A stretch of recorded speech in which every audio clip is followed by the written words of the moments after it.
School in the 1960s wasn't just different, it felt like a completely different world. No smartphones, no laptops, not even calculators, just rows of wooden desks, chalk dust floating in the air, and a classroom that ran on discipline, routine, and a very different kind of learning. And once you step inside, you start to realize something strange. Some parts of it feel almost comforting, while others feel hard to believe even existed.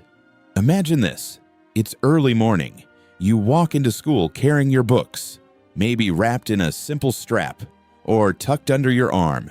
No backpacks filled with gadgets, just paper, pencils, and maybe a lunchbox.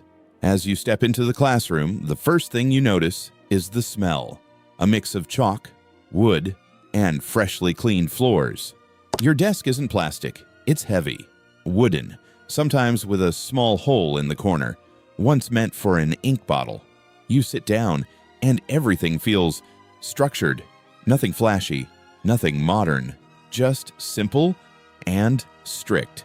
At the front of the room, the teacher is already there, standing beside a large blackboard, chalk in hand, and when they begin writing, you can hear it, that slow, scratchy sound of chalk moving across the board.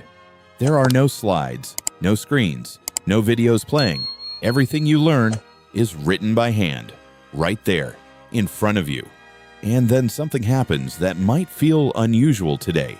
The teacher turns around, looks at the class, and begins to speak. No distractions, no noise, just silence. Because in the 1960s classroom, discipline wasn't optional, it was expected. If you wanted to speak, you didn't just shout out an answer. You raised your hand and waited, sometimes for a long time. And if you forgot, well, you learned quickly not to do it again. This wasn't a classroom where students controlled the pace. It was the other way around.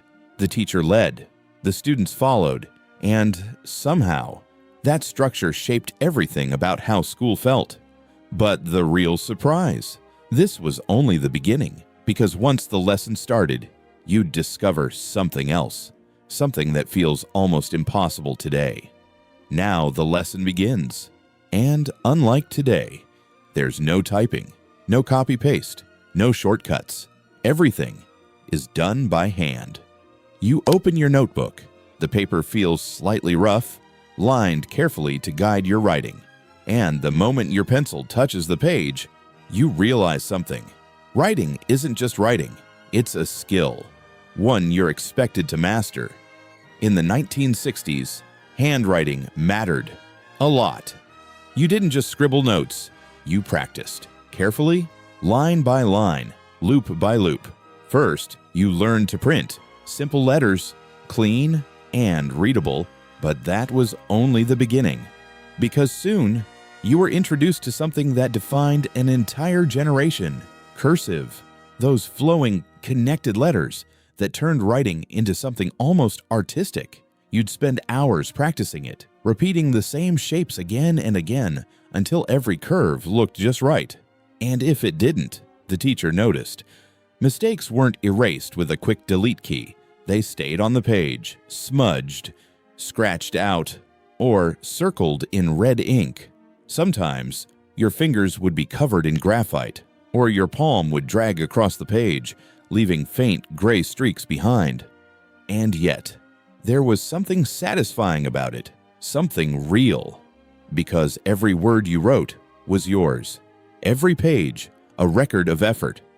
At the front of the room, the blackboard continued to fill up, line after line of notes, math problems, spelling words, all written in chalk.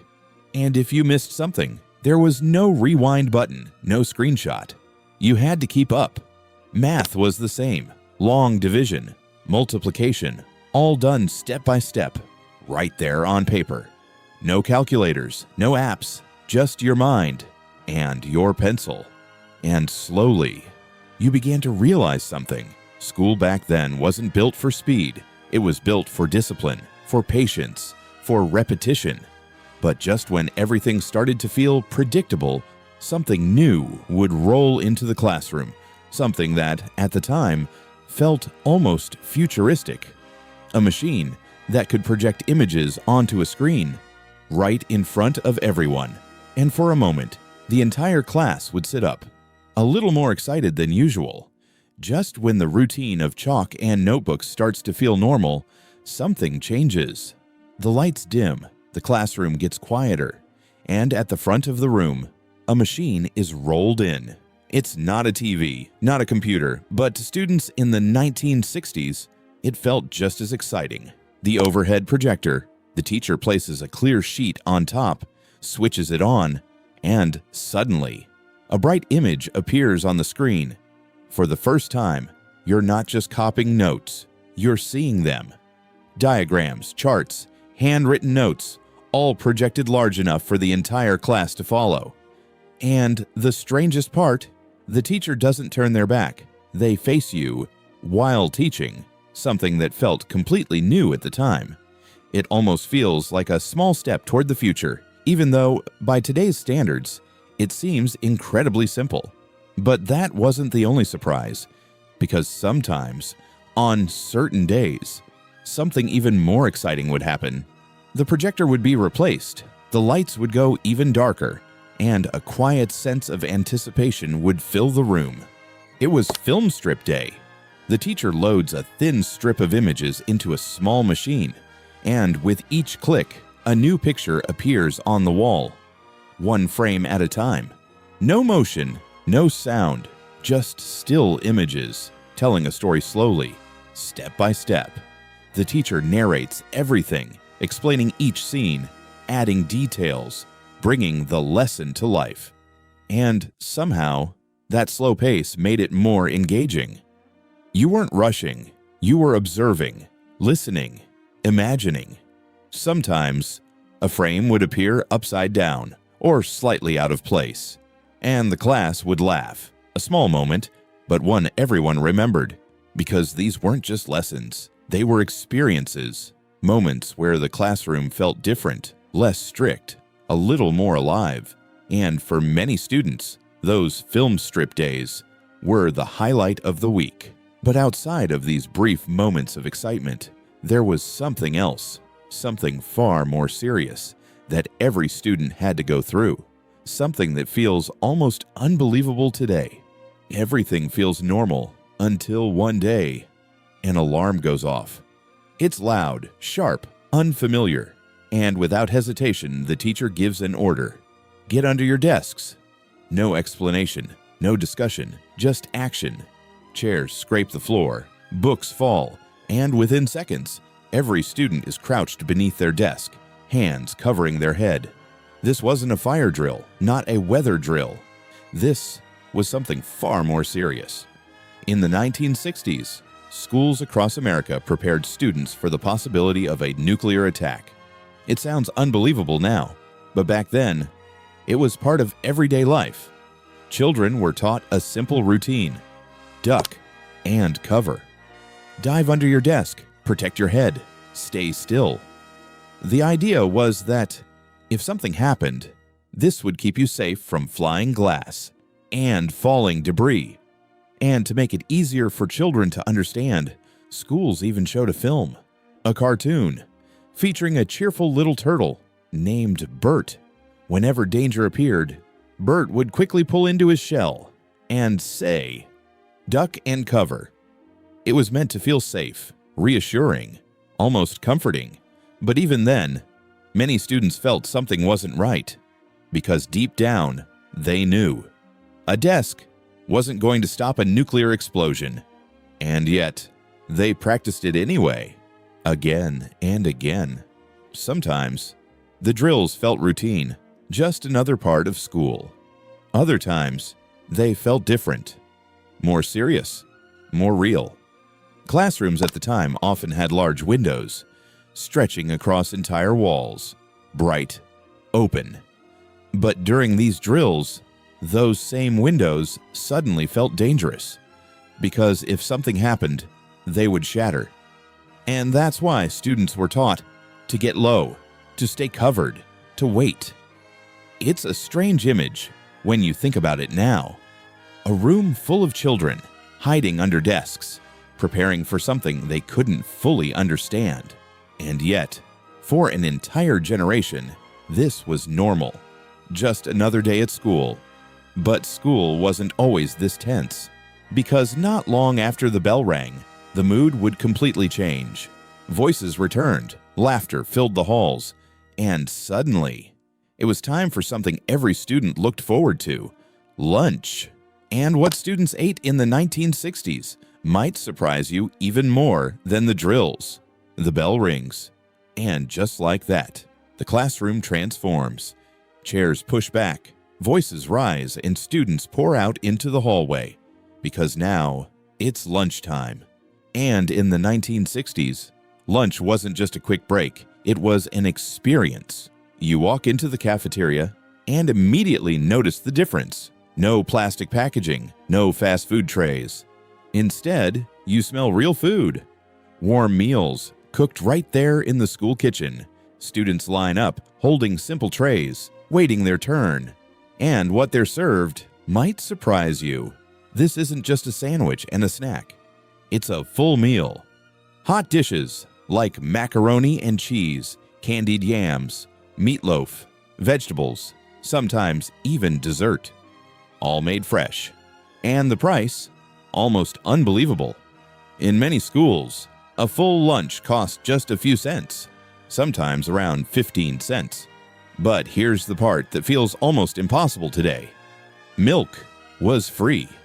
Students could walk up, grab a carton or a glass, and take as much as they wanted. No limits, no restrictions. And for many kids, that was the best part of the day. Some even grabbed extra, just because they could. But in certain places, especially rural areas, lunch had an even more unique twist. Not every student paid with money. Some paid with something else: food. Children would bring vegetables from home, fresh eggs, or produce from family farms, and trade them with the cafeteria. In return, they'd receive a hot meal. It was simple, practical, and somehow it worked. Lunchrooms weren't just about eating. They were social spaces. Friends sat together, talking, laughing, sharing stories from class. There were no phones on the table, no scrolling, no distractions. Just conversation, real conversation, and maybe a tray filled with more food than you could even finish. Looking back, it feels almost unreal. A time when school meals were homemade, affordable, and sometimes even free. And yet, for students back then, it was just normal. But once lunch was over, it was time to head back. Back into the classroom, back into routine. And for many students, that meant something completely different. A part of the day that was a little messy, a little creative, and a lot more fun. After lunch, the classroom feels different, a little more relaxed, a little more alive, because now it's time for something every student secretly enjoyed: arts and crafts. The desks aren't just for writing anymore. They're covered in paper, scissors, colors, and something every kid remembers: glue. Not the neat squeeze bottle kind you see today. This was thick, white, and often sitting in small jars right in the middle of the table. You'd dip a brush, or sometimes your finger, and spread it across paper. It was messy, sticky, and somehow a lot of fun. And here's the part almost everyone remembers: that glue. It was safe enough that some kids actually tasted it. Just a little, just to see. Teachers didn't approve, of course, but it became one of those small, unspoken moments, shared across classrooms everywhere. Projects filled the room: paper cutouts, colorful drawings, simple creations made from whatever materials were available. Sometimes, you'd build something to take home, something your parents would proudly keep, even years later. And in those moments, school didn't feel strict.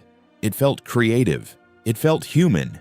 And when you step back and look at it all together, something becomes clear. School in the 1960s wasn't just about learning facts. It was about structure, discipline, routine, but also About small moments.